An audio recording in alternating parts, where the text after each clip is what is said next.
First of all good morning all of you. तो अपन देखते हैं भाई क्वेश्चन नंबर 101, नेक्स्ट लेक्चर है अपना। तो क्वेश्चन नंबर 101 क्या कहता है? 101 कहता है Garrett diagram for the design of irrigation channels is based on.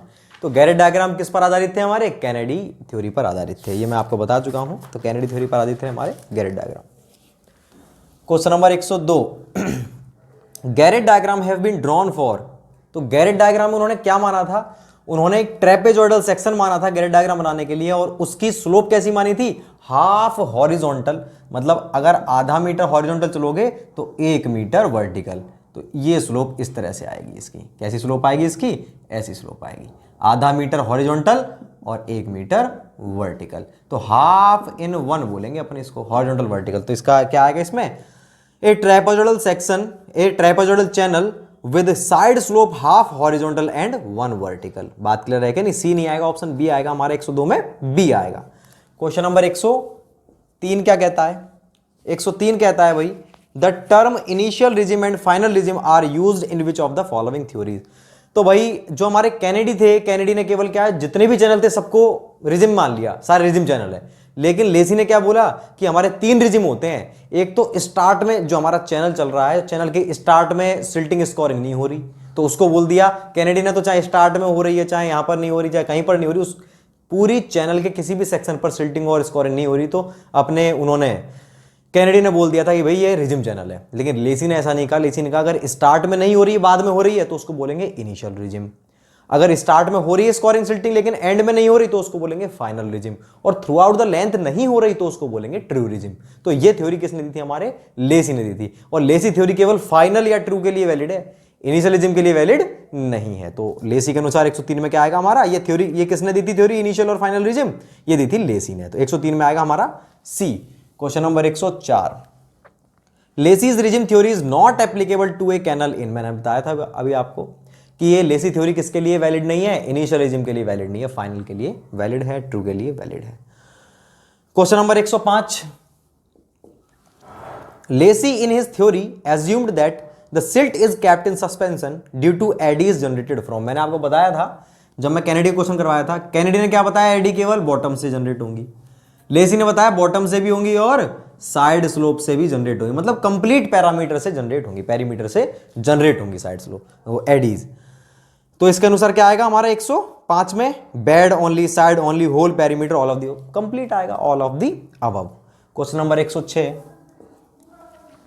According to Lacey's theory the silt supporting eddies are generated from. तो लेसी के अनुसार कहां से निकलती है? Bottom of channel only, side of channel only, bottom as well as side of channel, none of the above. Bottom से केवल, या साइड से, या बॉटम साइड, दोनों से होती है। पिछले वाले क्वेश्चन में क्या था? पेरीमीटर भी दिया हुआ था कंप्लीट, तो कंप्लीट पेरीमीटर हमारे टोटल आंसर थे। इसके अंदर दोनों चीज, तो दोनों से जनरेट होगी। 107 देखते हैं भाई, क्वेश्चन नंबर 107 क्या कहता है? क्वेश्चन नंबर 107 कहता है which of the following formulas has been used by Lacey's theory to determine the actual generated channel velocity. कौन सा फॉर्मूला यूज किया गया वेलोसिटी के लिए? उन्होंने खुद की इक्वेशन दी थी भाई, क्या दी थी? QF² की होल पावर 1/6/140। यही तो दिया था उन्होंने फॉर्मूला। किसने दिया था? हमारे लेसी ने। तो ये उनकी खुद की रिजिम थी, खुद की इक्वेशन थी, रिजिम इक्वेशन, ये खुद की इक्वेशन थी। जबकि कैनेडी ने यूज किया था कटर फॉर्मूला का और चीजों को निकाले। उन्होंने खुद की इक्वेशन दी थी हमारे लेसी ने। तो ये लेसी की इक्वेशन थी। यहां पर Q डिस्चार्ज होता है, F होता है सिल्ट फैक्टर। तो इसमें आंसर क्या आएगा? General regime flow equation. तो इन्होंने खुद की इक्वेशन दी थी, general regime flow equation. 108, question number 108, इस इक्वेशन को बोलते हैं जनरल रिजिम फ्लो इक्वेशन। 108 क्या कहता है? एज पर Lacey's theory the silt factor is, हमारा सिल्ट फैक्टर F, तो लेसी ने F की वैल्यू क्या थी? 1.76 रूट डायामीटर। डायामीटर किसमें पुट करोगे पार्टिकल का? mm के अंदर। तो देखो भाई, जैसे हमारे कैनेडी ने दिया था क्या? m क्या था हमारा? CVR। ये किसके लिए था? सिल्ट ग्रेड के लिए। ऐसे इन्होंने सिल्ट के लिए क्या दिया था? सिल्ट फैक्टर दिया था। उन्होंने क्रिटिकल वेलोसिटी रेशियो दिया था कैनेडी ने, लेसी ने सिल्ट फैक्टर दिया था। इसकी वैल्यू 0.7 से 1.2 थी, मैं बता चुका हूं आपको। इसकी वैल्यू 1.76 रूट DMM ऐसे निकालते हैं। D होता है डायमीटर पार्टिकल का, किसमें? mm में पुट करोगे आप, इस तरह वैल्यू निकालेंगे। तो आपको दिख रहा है F किस पर निर्भर कर रहा है? डायमीटर पर। और कैसे कर रहा है? रूट D स्क्वायर रूट के डायरेक्टली प्रोपोर्शनल है। तो ऑप्शन क्या आएगा इसमें? Directly proportional to average particle size. Direct नहीं है, डायरेक्टली प्रोपोर्शनल तो है, लेकिन पार्टिकल साइज की थोड़ी है, तो इसके स्क्वायर रूट के है, तो मैक्सिमम इसका आंसर ए लगा देंगे, ए गलत है। B inversely proportional to average particle size. C directly proportional to square root of, ये बिल्कुल सही है, डायरेक्टली प्रोपोर्शनल है इस पार्टिकल साइज के भी स्क्वायर रूट के। तो आंसर क्या आएगा इसमें? सी आएगा। 108 में सी आएगा। 109 क्या कहता है? एज पर Lacey regime theory the flow velocity is proportional to, velocity v अभी मैंने आपको बताया था, v बराबर क्यू एफ स्क्वायर बटे 140 की होल पावर 1/6। तो आपको दिख रहा है v directly proportional to Q F square की होल पावर 1/6। तो इसमें आंसर हमारा क्यू एफ स्क्वायर की होल पावर 1/3 आएगा या 6 आएगा? ऑप्शन बी आएगा। मैं आपको बता देता हूं लेसी के 5 फॉर्मूले थे, पांचों ही फॉर्मूले इंपॉर्टेंट हैं, जिनमें से 2 या 3 फॉर्मूले पर, एक तो एफ सिल्ट फैक्टर वाला फॉर्मूला, एक हमारा हाइड्रोलिक मीन रेडियस है, हाइड्रोलिक मीन डेप्थ या हाइड्रोलिक रेडियस, कुछ भी बोलो एक ही बात है, कैपिटल आर, उसका फॉर्मूला, और एक वेटेड पेरीमीटर। 3 फॉर्मूले, इन पर तो न्यूमेरिकल बनते हैं, बाकी पर आपको यही पूछेगा किसके प्रोपोर्शनल है किसके नहीं है। तो ये 5 फॉर्मूले आपको याद हैं तभी आप कर पाओगे, अदरवाइज नहीं कर पाओगे। तो इसमें आंसर आएगा हमारा B 110। Lacey's critical velocity is directly proportional to, तो क्रिटिकल वेलोसिटी इसमें केवल f दे रखा है, तो f के क्या प्रोपोर्शनल है? सब क्या लगा देंगे इसमें? f स्क्वायर, ऑप्शन ए दिख गया, लगा दिया। बिल्कुल गलत है। अरे भैया f स्क्वायर की पावर बाहर 1/6 भी तो है, तो ये क्या हो गया? 2/6 बराबर 1/3। तो velocity directly proportional to f to the power 1/3। Option क्या आएगा इसमें? डी आएगा। तो ध्यान रखना अच्छे से भाई। क्वेश्चन नंबर 111 क्या कहता है?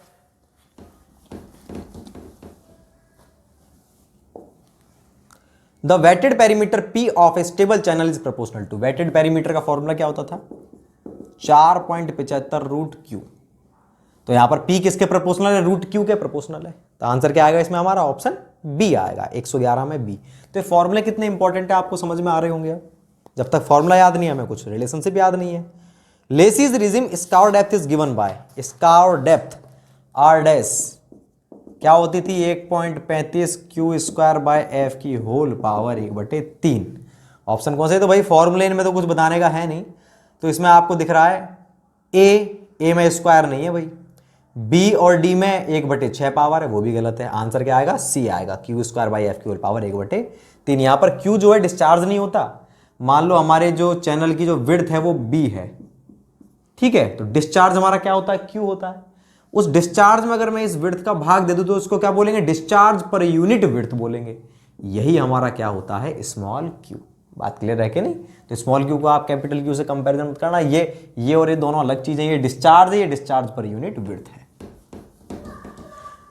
113 when v is regime mean velocity and r is hydraulic radius then which formula can be used to determine silt factor given by Lacy। Hydraulic mean radius r क्या होती है? 5/2 v स्क्वायर बाय f। आपको यही दे रखा है, r और v दे रखा है, f पूछ रहा, तो f क्या हो जाएगा? f बराबर 5/2 v स्क्वायर बाय r। कौन सा ऑप्शन है हमारा? ये ऑप्शन नंबर सी। बहुत इंपॉर्टेंट फॉर्मूला है ये। किस पर्पज से है ये फॉर्मूला हमारा इंपॉर्टेंट है किस चीज के लिए? ये इंपॉर्टेंट है आपके न्यूमेरिकल पर्पज से, न्यूमेरिकल बनते हैं इस पे। क्वेश्चन नंबर 114, क्वेश्चन नंबर 114 क्या कहता है? According to Lacey's theory the bed slope is given by, bed slope क्या होती है लेसीज थ्योरी के अनुसार? एस बराबर एफ की पावर 5/3 3340 क्यू की पावर 1/6। Option C. फॉर्मूले हैं ये सब लिखवा रखे मैंने आपको। 115। अब आते हैं अपने न्यूमेरिकल। इस वाले चैप्टर से कौन कौन से न्यूमेरिकल बनते हैं वो सब देखेंगे अपन 1 by 1। क्वेश्चन नंबर 115 कहता है for medium silt whose average grain size is 0.16 mm Lacey silt factor is likely to be, silt factor F कितना होता है? 1.76 रूट डी mm। तो f बराबर 1.76 रूट डी, डायमीटर दे रखा है 0.16, mm में दे रखा है क्या? mm में दे रखा है, बिल्कुल सही है, मतलब एज इट इज पुट कर देंगे अपन। 0.16 का रूट क्या हो जाएगा? 0.04। तो 17 को आप 17 मान लो ना, इसको 1.7 है, 17 इंटू 4 को 68 से थोड़ा सा ज्यादा वैल्यू आएगी, तो 0.68 से ज्यादा वैल्यू कौन सी दिख रही है आपको? 0.70। तो आंसर क्या आएगा इसमें हमारा? ऑप्शन सी आएगा। देखो भाई इसमें डायमीटर आपको यही मिलेंगे 0.16 या 0.25 या 0.36। क्यों? क्योंकि आप इनका स्क्वायर रूट कर सकते हो। तब आप डायरेक्टली भी आप इसको याद रख सकते हो कि 0.70 है अपना आंसर किसके लिए? 0.16 के लिए। Question number 116, Lacey silt factor for medium silt whose average grain size is 0.25 mm। 0.25 mm है तो 1.76 रूट 0.25। अब इसकी वैल्यू कितनी आ जाएगी भाई? 17 इंटू में 5 करेंगे, कितना आ गया? 85, थोड़ा सा ज्यादा 0.88। आंसर क्या आ गया हमारा? 0.88। 116 में क्या आएगा हमारा? सी आएगा। क्वेश्चन नंबर 117 देखते हैं। 117 क्या कहता है? What will be the weighted perimeter of a regime channel as per Lacy theory? Perimeter पूछ रहा है। Assume total discharge is equals to 100 cumec. Perimeter P बराबर 4.75 रूट Q होता है और डिस्चार्ज कितना दे रखा है? 100 दे रखा है। 100 का रूट 10, 10 गुणा में 4.75 करोगे 47.5 आ गया। आंसर क्या है इसमें? हमारा ऑप्शन डी है। Now question number 118, the weighted perimeter of a regime channel for a discharge of 64 metre cube per second. अब की बार कितना है? 64 है। तो 4.75 इंटू में रूट 64 करोगे, 64 का मतलब 8 हो गया। 4.75 को 5 मान लो तो 8 पंजे 40, 40 से थोड़ा सा कम आएगा। थोड़ा सा कम मतलब 38 आएगा। तो ये ऐसे क्वेश्चन है जिनको आप बिना पेन के कर सकते हो। 118 में क्या आएगा हमारा? बी आएगा। ऐसे ही करते हैं भाई 119, a channel designed by Lacey's theory has a mean velocity of 1 metre per second, the silt factor is unity, the hydraulic radius will be. Hydraulic radius कितनी होगी? ये क्वेश्चन आ चुका है बहुत बार, UPSC, GATE, RPSC, SSC as well as PhD state में भी आ चुका है ये क्वेश्चन। सेम ही question as it is, last WRD में भी आया था। तो आपको मालूम है आर बराबर 5/2 वी स्क्वायर बाय एफ होता है। इसकी वैल्यू बोल रखी है 1, उसका स्क्वायर, इसकी भी यूनिट, तो 5/2 ही तो आ गया। आंसर क्या आया? 2.5 मीटर। इसमें आंसर क्या आएगा हमारा? 2.5 metre. Question number 120, last question इस यूनिट का। Find the hydraulic mean radius if a channel has a mean velocity of 2 metre per second. Mean velocity कितनी है? 2 metre per second. The silt factor is 1, 1 दे रखा है। तो भाई 5/2 V square by F. सोचो v का स्क्वायर, 2 का स्क्वायर 4, 4 इंटू 5, 4 5 20, 20/2 बराबर 10। तो क्या आ गया आंसर हमारा? 10 मीटर आ गया। तो ये हमारे हो चुके हैं 120 तक। अब करते हैं यूनिट 3 के question, river and it's training के करते हैं। क्वेश्चन नंबर 121, 121 ये कह रहा है which of the following river in alluvial flood plains flows in 2 or more channels around alluvial island. भाई कोई रिवर जो एक से अधिक चैनल में बह रही है, ये हमारे आइलैंड बने हुए छोटे छोटे से। तो देखो ऐसे बह रही है, एक चैनल ये हो गया, दूसरा ये हो गया, तीसरा ये हो गया, चौथा ये हो गया। इस प्रकार के रिवर को अपन क्या बोलते हैं? Braided river. मैंने आपको बताया हुआ है यूनिट में स्टार्ट में, braided river, meandering river, aggrading river, degrading river, सारी टाइप ऑफ रिवर बता रखी है। तो ये कौन सी होती है? हमारी ब्रेडेड रिवर होती है। क्वेश्चन नंबर 122, क्वेश्चन नंबर 122 क्या कहता है? An aggrading river is a, aggrading river का मतलब क्या होता है?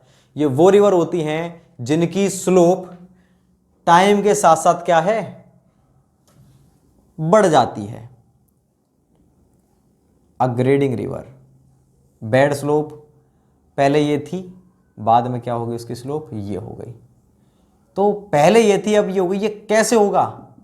जब क्या होगा इसके अंदर? सिल्टिंग होगी, बैठेगा तभी तो इसकी स्लोप, फाइनल स्लोप ऐसी हो जाएगी इसकी। तो ये इस प्रकार की रिवर हमारी क्या होती हैं? अग्रेडिंग रिवर, जिनकी बेड स्लोप क्या होती जा रही है? बढ़ती जा रही है आगे आगे धीरे। तो ये कौन सी होती है? हमारी सिल्टिंग होती है। और एक होती है हमारी कौन सी? डिग्रेडिंग। डिग्रेडिंग क्या होती है? अपोजिट। पहले ये थी, अब ये हो गई। पहले क्या थी? ऐसी थी स्लोप, अब ये घट गई। तो ये कैसे होगा? मतलब ये जो इसका स्लोप है आगे जाकर के क्या हो चुकी है? ऐसे। तो अब ये कैसे हो जाएगा? यहाँ इससे ये वाली पोजीशन कब होगी, जब ये कटेगा। कटने का मतलब क्या होता है, स्काउरिंग। बैठने का मतलब सिल्टिंग। तो हमारी वो उस रिवर को बोलते हैं डिग्रेडिंग रिवर। डिग्रेडिंग रिवर कैसी होती है हमारी, वो होती है स्काउरिंग रिवर। तो नेक्स्ट क्वेश्चन 123 जो है हमारा वो यही है, degrading rivers are the rivers that are scouring. वो कौन सी होती है हमारी, स्काउरिंग रिवर होती है, डिग्रेडिंग रिवर। 124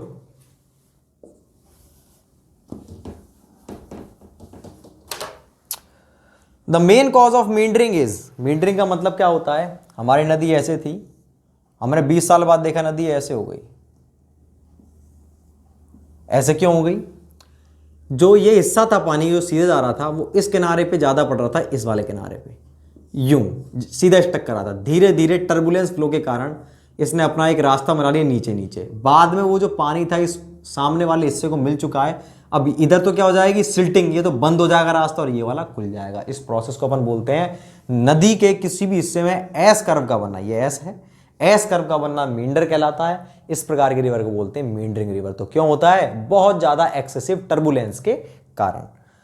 तो इसमें लिख रहा है भाई option, presence of an excessive bed slope in the river, degradation, the extra turbulence generated by the excess of river sediment during flood. Option क्या आएगा हमारा, सी आएगा। Question number 125।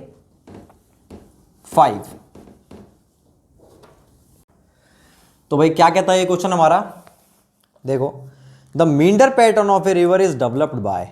तो मींडर पैटर्न हमारा किसके कारण डेवलप होता है, 125 हमारा क्वेश्चन जो है, क्या मींडर पैटर्न किसके कारण होता है, ना तो ये हमारे मिनिमम डिस्चार्ज कारण होता है, ना ही मैक्सिमम, ना ही average.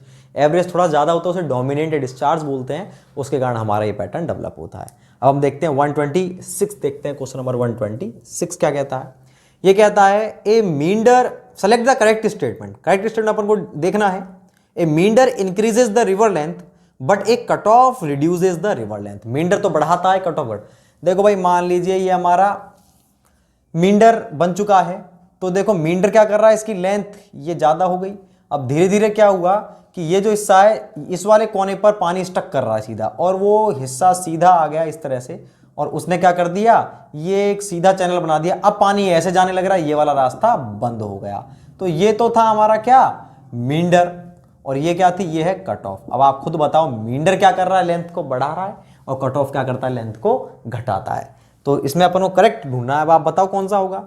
A meander increases the river length but a cut off reduce the river length. तो यही खत्म हो गया हमारी, यही बात क्या है, बिल्कुल सही है कि ये हमारी लेंथ को बढ़ाता है और वो क्या करता है, लेंथ को घटाता है। तो 127 देखते हैं अपन, क्वेश्चन नंबर 127।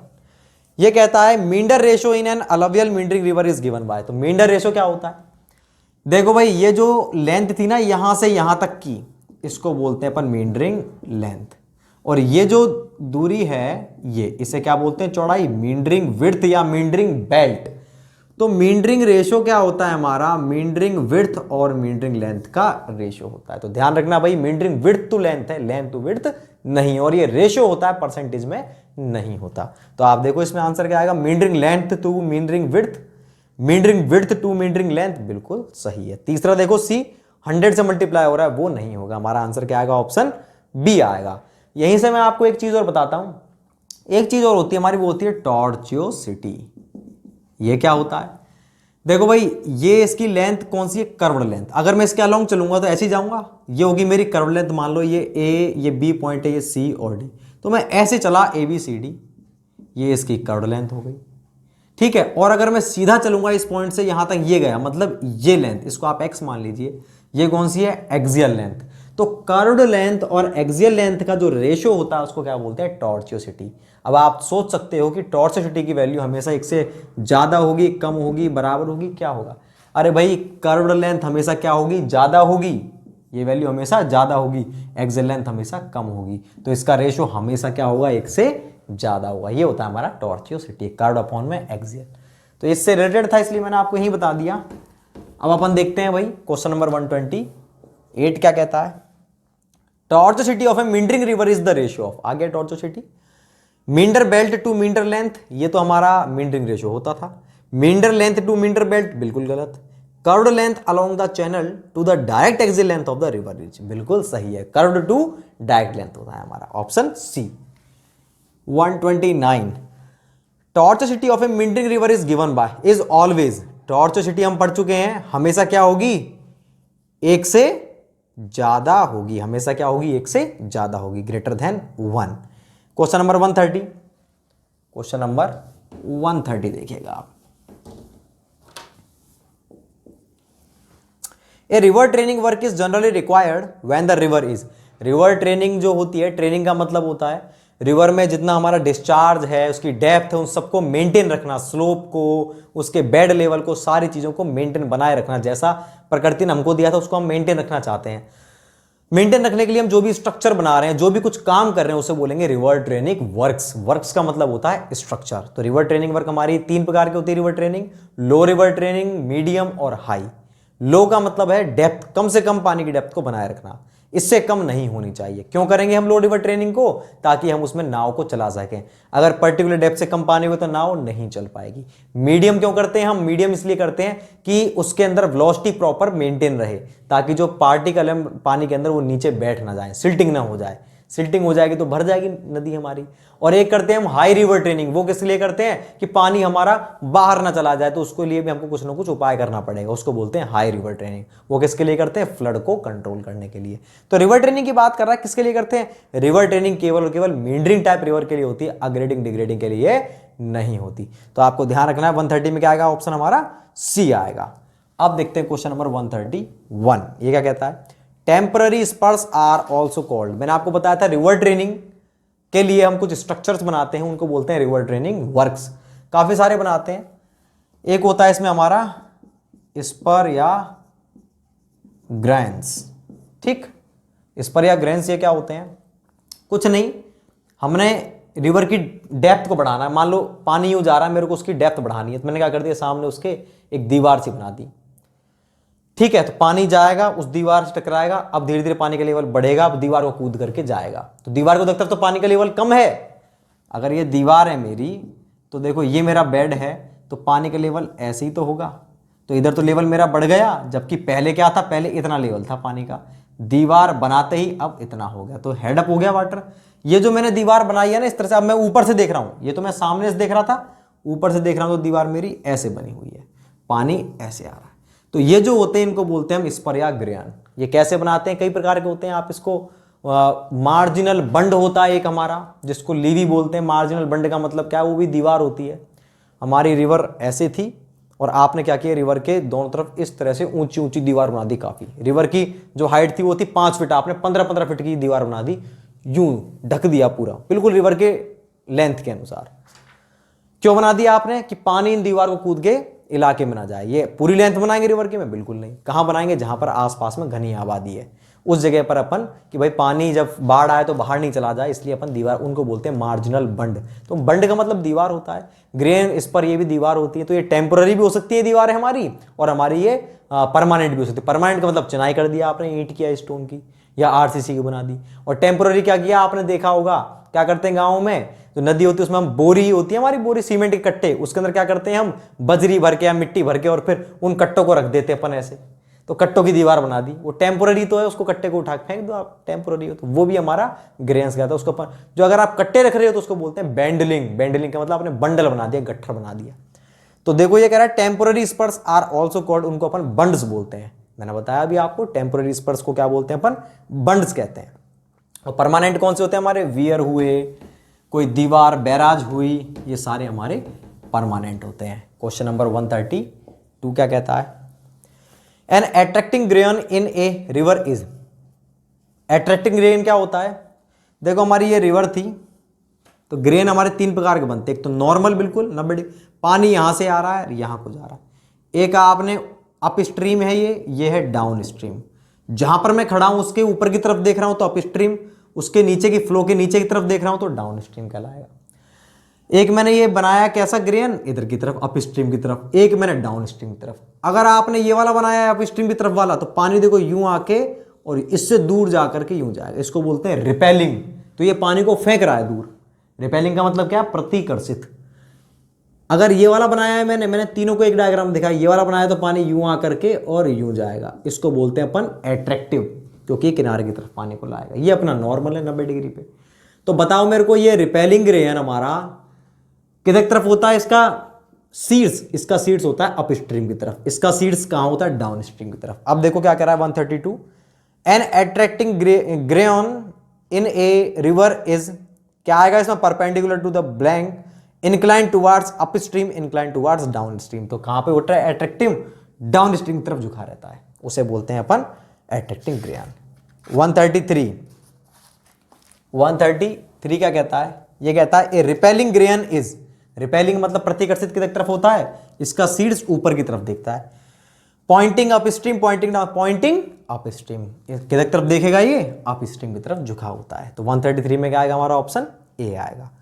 134 देखिए भाई, question number 134, river training for depth is achieved by, river training for depth, मैंने आपको बताया था डेप्थ के लिए क्यों करते हैं अपन, रिवर ट्रेनिंग क्यों करते हैं डेप्थ के लिए, ताकि हमको कुछ ना कुछ डेप्थ फिक्स रखनी, इतनी तो बनाए रखनी है, ताकि उसके अंदर हम नाव को चला सकें। तो डेप्थ के लिए हम रिवर ट्रेनिंग को कैसे करते हो आप, इसको करने के लिए आप ग्रेन को बना दोगे, बिल्कुल ग्रेन लगाते हैं हम, लेकिन ऑप्शन में हमारे ग्रेन है, ग्रेन के साथ में देखो कंस्ट्रक्शन ऑफ डाइक्स और लीवीज, लीवीज तो भाई पैरेलल लगाते हैं, ऐसे इस तरह से पैरेलल जाती है वो तो रिवर के, ग्रेन कैसे बनता है, ऐसे रिवर के परपेंडिकुलर फ्लो डायरेक्शन के, तभी तो पानी बढ़ेगा। तो ग्रेन हमारा आंसर सही था, ए ऑप्शन बिल्कुल करेक्ट है। ऑप्शन बी हमारा करेक्ट नहीं है। सी कह रहा है ए और बी दोनों, ये भी गलत है। डी कह रहा है डी में ग्रेन है साथ में बेंडलिंग है, दोनों चीज आ गई इसके अंदर।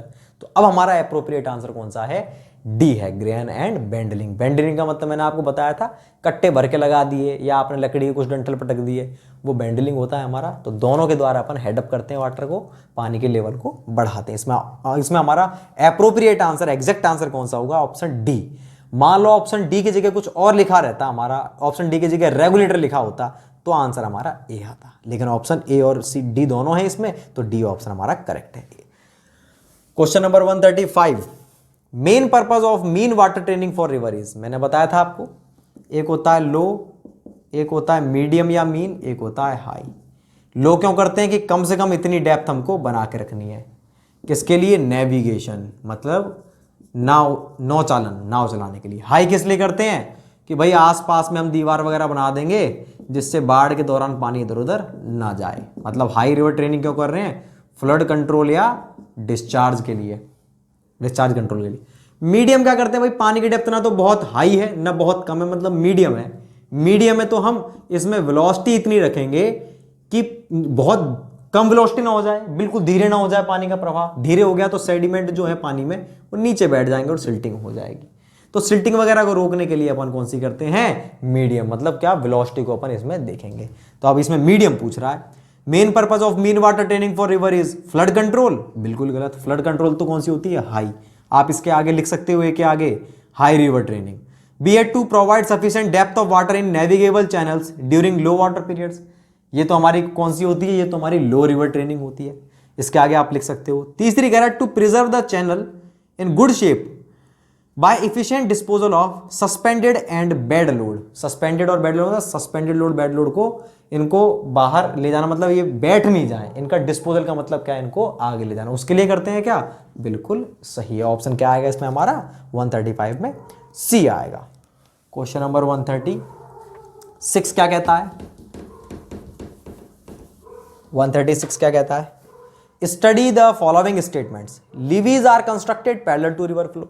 देखो ये हमारी रिवर है, लीवीज को हम ऐसे बनाते हैं, लीवीज बोलो या मार्जिनल बंड को इसके पैरेलल बनाते हैं, वियर को अपन इसके परपेंडिकुलर बनाते हैं, स्पर्श को भी इसके परपेंडिकुलर बनाते हैं, ठीक है ना। तो ये लीवीज की बात कर रहा है, लीवीज को पैरेलल बनाते हैं, बिल्कुल सही बात है। दूसरा कह रहा है spurs are constructed parallel to river, spurs को पैरेलल नहीं बनाते तो परपेंडिकुलर या नॉर्मल होते हैं। पहला सही है, दूसरा गलत है। तो आप अभी आंसर देख सकते हो, आपका answer A B C D है, इसमें फर्स्ट एंड सेकंड ए तो आएगा ही नहीं, तो इसमें फर्स्ट केवल बी में आ रहा है इसके बाद, तो हमारा आंसर ऑटोमेटिकली क्या हो गया, बी। तो आप वहां पर डायरेक्टली बी ऑप्शन लगा देंगे एग्जाम हॉल में, और क्रॉस चेक करेंगे किससे, कि फर्स्ट एंड फोर्थ दे रखा है, तो फोर्थ मेरा करेक्ट है या नहीं। अब आप फोर्थ देखो, फोर्थ लिख रहा है spurs are constructed transverse to river flow, ये बात बिल्कुल सही है। स्पर्श कैसे बनते हैं, ट्रांसवर्स। तो हमारा ऑप्शन क्या आएगा, फर्स्ट एंड फोर्थ, मतलब ऑप्शन बी आएगा। 136 में बी आएगा। अब देखते हैं हम 137, for navigation purpose which training of river is to be done. Navigation, नौ चालन के लिए कौन सी करते हैं हम, लो रिवर ट्रेनिंग या ट्रेनिंग फॉर डेप्थ, एक ही बात है, ट्रेनिंग फॉर डेप्थ करते हैं। 138 में क्या कहता है, which of the following is not the part of diversion headwork. Diversion headwork क्या होता है पहले ये समझ लो। ये मेरी रिवर थी, इसमें से मेरे को कैनाल बनानी है, ठीक है भाई। तो कैनाल बनाने, कैनाल निकालें तो आप क्या करोगे, इसके ऐसे कैनाल बना दी, बस काम चले गया, पानी अपने आप चला जाएगा कि इसमें, हाँ बिल्कुल चला जाएगा। लेकिन मुझे जितना चाहिए था उतना जाएगा क्या, बिल्कुल नहीं। मुझे कम चाहिए था, पानी बहुत ज़्यादा चला गया, दिक्कत हो गई। मुझे ज़्यादा चाहिए था पानी, पानी बहुत कम गया है, तब भी दिक्कत हो गई। उसके लिए अपन क्या करते हैं, जहां पर आप कैनाल निकाल रहे हो उसको बोलते हैं ऑफ टेकिंग कैनाल, जो कैनाल निकल रही है। तो जहां पर आप कैनाल बनाते हो वहां पर आप रिवर पर एक स्ट्रक्चर बनाते हो कैनाल को डाइवर्ट करने के लिए। और ये जो है ये क्या है कैनाल का, इसको बोलते हैं कैनाल का हेड। यहां पर स्ट्रक्चर कैसे बनाते हैं, ये बना दिया हमने वियर। इस वियर में से हम इसमें से गैप बना करके एक दीवार बनाते हैं, इसमें बीच में फिसलेटर लगता है ताकि जो फिशेज हैं इस तरह से बाहर, ये अप स्ट्रीम में पानी यूं बह रहा है, मैं ऊपर से देख रहा हूं भाई, अपन ऊपर से देख रहे हैं यूं, तब है ये प्लान है ये। तो ये अप स्ट्रीम है और ये डाउन स्ट्रीम है। तो मेरी जो फिशेज है वो इधर से उधर कैसे जाएंगे अगर आपने दीवार बना दी तो, उसके लिए आपने इस तरह से दीवार बनाई। ये मेरा वियर था, इस वियर के नीचे कोई गेट नहीं है, इस वियर के इस वाले पोर्शन के नीचे जो आपने बनाया इसके नीचे आपने गेट रखा हुआ है। ध्यान सुनते जाना, इसका जो लेवल होता है वो सबसे कम होता है, इसका जो लेवल है बेड लेवल, इसका बेड लेवल इससे ऊपर होता है, इसका सबसे ऊपर होता है। तो बीच में कौन सा होता है, सबसे कम इसका, उससे ज़्यादा इसका, सबसे ज़्यादा इसका होता है। तो पानी आएगा, आकर के पानी कहाँ चला जाएगा, इधर। इसका नीचे क्यों रखते हैं, इसका निचला लेवल इसलिए रखा जाता है, देखो इसका हिस्सा तो रहता है ये, इसका रहता है ये। नीचे क्यों करते हैं, क्योंकि आपको मालूम पानी का झुकाव हमेशा कहाँ होता है, गड्ढे की तरफ। तो पानी का ये इधर एक तरह से गड्ढा हो गया ये, तो पानी ऑटोमेटिकली इधर जाएगा। और अपन इधर तरफ गड्ढा क्यों कर रहे हैं, इसलिए कर रहे हैं क्योंकि मेरी कैनाल इधर तरफ है, मेरे को इधर तरफ भेजना है पानी, समझ रहे हो, इसलिए मैंने इधर गड्ढा कर। अगर कैनाल इधर होती तो मैं ये वाला लेवल कम रखता तो पानी इधर तरफ झुक जाता। दोनों तरफ कैनाल है तो क्या करूंगा मैं, दोनों तरफ मेरे को क्या बनाना पड़ेगा, इस वाले पोर्शन को बोलते हैं अपन अंडर स्ल्यूज, इसको बोलते हैं अपन, ये प्रॉपर वियर है भाई, इसको बोलते हैं वियर प्रॉपर। अगर मेरे को दोनों तरफ निकालनी है तो कितने अंडर स्लूज बनाऊंगा, एक इधर और एक इधर। वहां पर कैसा बनेगा, बीच में ये डिवाइड वॉल, ठीक, एक तो ये आगे डिवाइड वॉल, ये मेरा अंडर स्लूज है, ये डिवाइड वॉल, फिर से डिवाइड वॉल, और ये अंडर स्लूज। तो दो कैनाल निकल रही तो दो अंडर स्लूज हो गए और दो ही मेरी डिवाइड वॉल हो गई। ये मेरा बीच में वियर प्रॉपर है। बात क्लियर है। तो काफी सारी चीज मैंने आपको बताई है इसमें। इसका लेवल सबसे नीचे रहता है भाई, उससे ऊपर इसका, सबसे ऊपर इसका। ये अपनी डिवाइड वॉल है, ये वियर प्रॉपर है, ये अंडर स्लूज है, इसमें गेट होते हैं। ये कैनाल हेड रेगुलेटर होता है। रेगुलेटर का मतलब कम ज्यादा करना, जैसे हमारा फैन का होता है, क्या करता है, स्पीड को कम ज्यादा करता है। यहां पर किसको कम ज्यादा करेंगे, रेगुलेटर का मतलब होता है यहां पर गेट, ऐसे गेट लगा होता है इस तरह से। तो गेट को आपने ऊपर उठा दिया तो पानी ज्यादा चला गया, आपको कम पानी चाहिए था आपने कम उठाया है, ये होता है रेगुलेटर। तो हेड पर बना जो रेगुलेटर है उसको बोलते हैं कैनाल हेड रेगुलेटर। ये सारी चीजें इससे रिलेटेड थी। तो अब हमारा क्वेश्चन क्या था, 100 कौन सा क्वेश्चन था, 138 था। तो ये जो हमारा स्ट्रक्चर बना ना कंप्लीट, कहां पर, कैनाल के हेड पर। क्यों बना है, कैनाल को डाइवर्ट करने के लिए।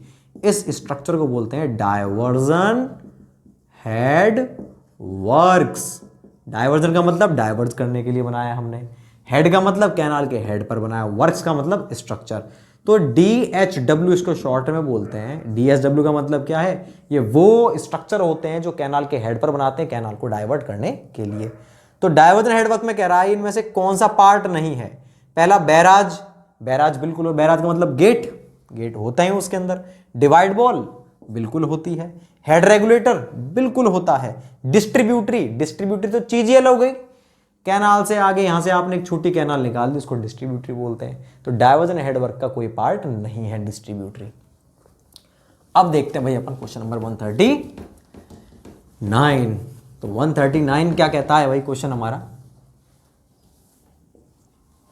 139 कहता है if there are two canals taking off from each flank of a river then there will be. दो कैनाल निकल रही हैं, दोनों फ्लैंक, फ्लैंक का मतलब इसके दोनों किनारों से दो कैनाल निकल रही हैं। मैंने अभी आपको बताया था। तो आप कितने अंडर स्लूस बनाओगे? दो ही बनाने पड़ेंगे। और कितनी डिवाइड वॉल बनाओगे? दो डिवाइड वॉल और दो अंडर स्लूस, क्योंकि मेरे को दोनों तरफ गड्ढे क्रिएट करने हैं। इसका लेवल भी नीचे रखूंगा, इसका भी, तो दो अंडर स्लूस और दो डिवाइड वॉल। ऑप्शन डी आएगा। क्वेश्चन नंबर 140,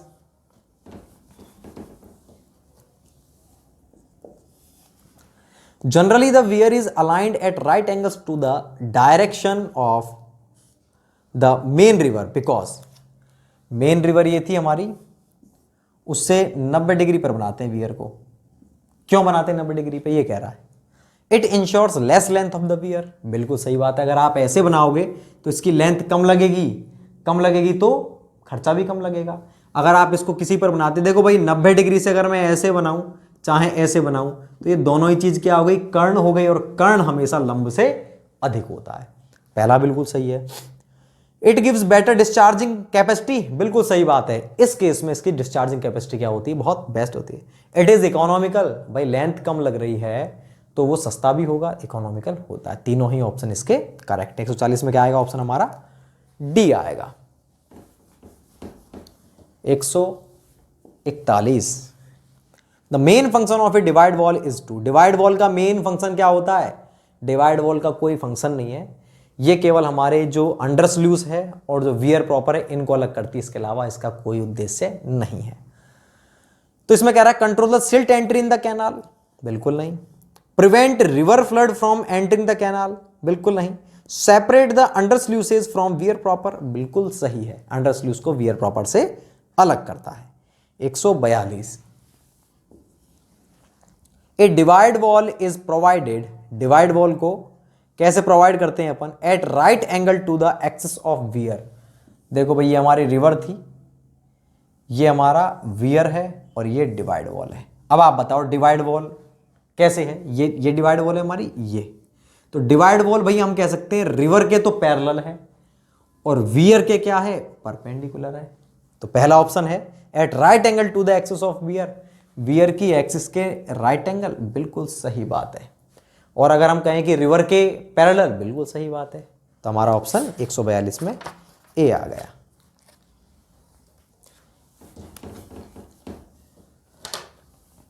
एक 143, in which of the following section a breast wall is usually provided.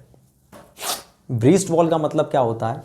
मेरी इस तरह से मिट्टी रख पड़ी थी बहुत सारी, अब मैं चाहता हूं कि यार मुझे लग रहा है यहां पर मेरे को रोड बनाना है और मुझे लग रहा है यार मिट्टी या रोड पे खिसक के आ सकती है कभी ना कभी, भूस्खलन होकर के।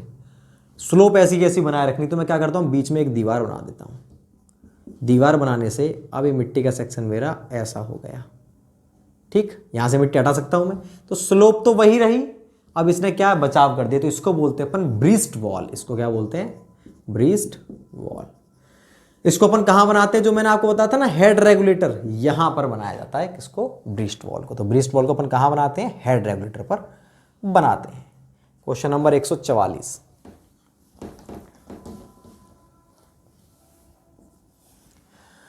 Fish ladder is provided on the side of. Fish ladder को किस तरफ बनाते हैं भाई? अभी बताया था मैंने आपको, ये हमारी रिवर है, ये हमारे वियर है, ये हमारी होती है फिश लैडर, इस तरह से। तो उसको कहाँ बनाते हैं अपन? डिवाइड वॉल पे ही बनाते हैं। कहाँ बनाते हैं? डिवाइड वॉल पर बनाया जाता है। 145,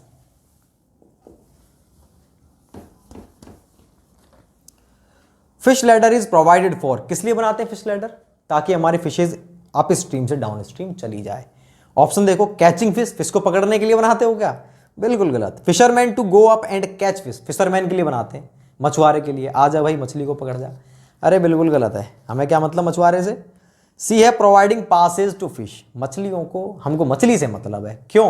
क्योंकि हम इकोनॉमिकल, सेफ्टी ऐसी अपन डिजाइन करते, तो हम नहीं चाहते कोई जानवर हमारी वजह से परेशान हो या मरे, तो उसको पास करने के लिए अप स्ट्रीम से डाउन स्ट्रीम साइड में हम क्या करते हैं? फिश लैडर बनाते हैं। ऑप्शन सी आएगा। 146, as compared to crest of the normal portion of the weir, the crest of the under sluice portion of the weir is kept.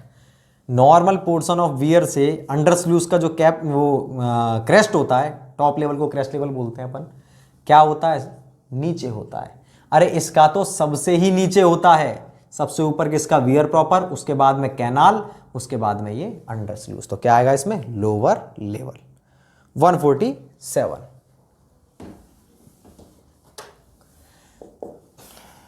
Head sluices are the gate controlled opening in, कहां पर लगे रहते हैं हमारे head sluices, ये कह रहा है the entire length of the barrage, पूरी लेंथ पर लगते हैं क्या, ये मेरी रिवर थी, ये मेरी डिवाइड वॉल है, ये वियर प्रॉपर, ये अंडर स्लूस। तो स्लूस केवल इतने पोर्शन में तो लगते हैं, पूरी दीवार में थोड़ी ना लगते हैं। तो यही पूछ रहा है एंटायर लेंथ पे लगता है क्या, नहीं। The under sluice length of the barrage, the regulator of the main off taking barrage canal, none of them. भाई ये इसने बोला है head sluices are the gate controlled opening in, head sluice की बात कर रहा है। हेड स्लूस तो कौन से गेट हैं, ये तो भैया जो हमारी कैनाल है ना, कैनाल के हेड पर भी तो गेट लगते हैं। ये एक तो यहां लगते हैं गेट अंडर स्लूस के नीचे, एक कहां पर लगते हैं, एक लगते हैं मेरे कैनाल के हेड पर। तो उसमें ये जो लगते हैं कैनाल के हेड पर, उसी को बोलते हैं अपन हेड स्लूस। तो इसमें क्या आएगा, the regulator of the main off taking canal, of taking canal है उसके मेन रेगुलेटर यहां पर लगते हैं, ये उसको अपन क्या बोलते हैं, हेड स्लूसेस बोलते हैं। अब अपना नेक्स्ट क्वेश्चन है क्वेश्चन नंबर 148। एक सेकेंड, इसमें कोई क्वेश्चन मिस तो सही है। क्वेश्चन नंबर 148 देखते हैं।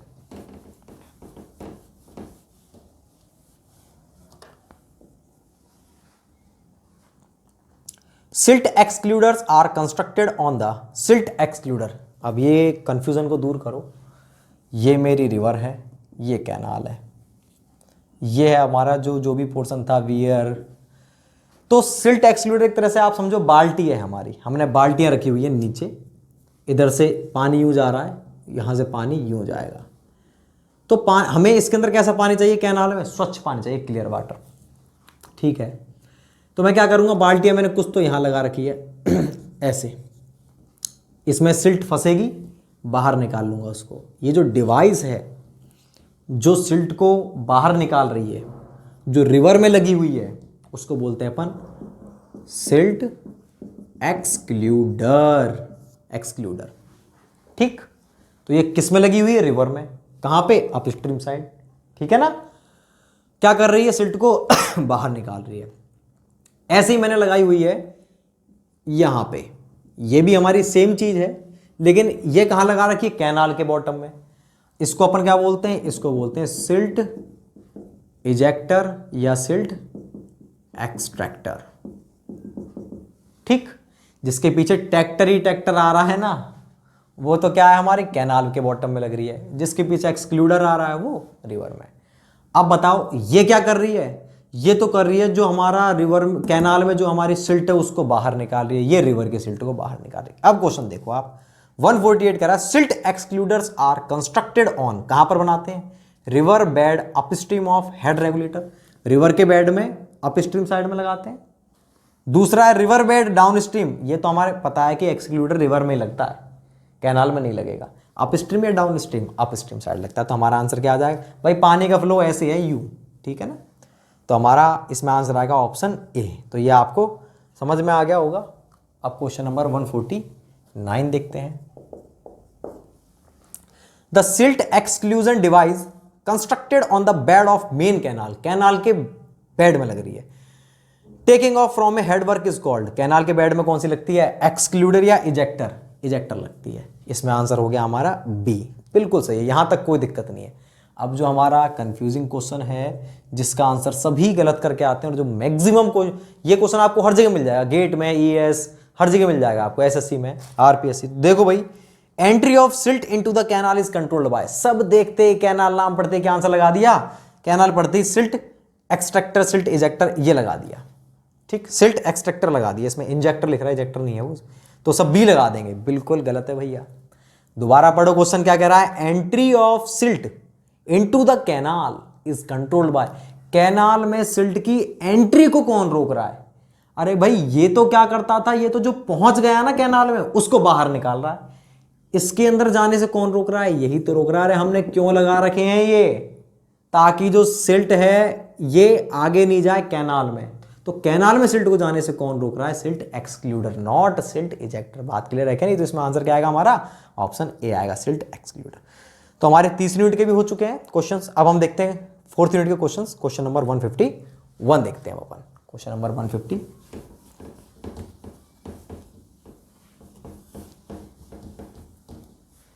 चलो 151 को अपन नेक्स्ट लेक्चर में देखेंगे, नेक्स्ट लेक्चर नंबर 4 में देखेंगे। Thank you so much.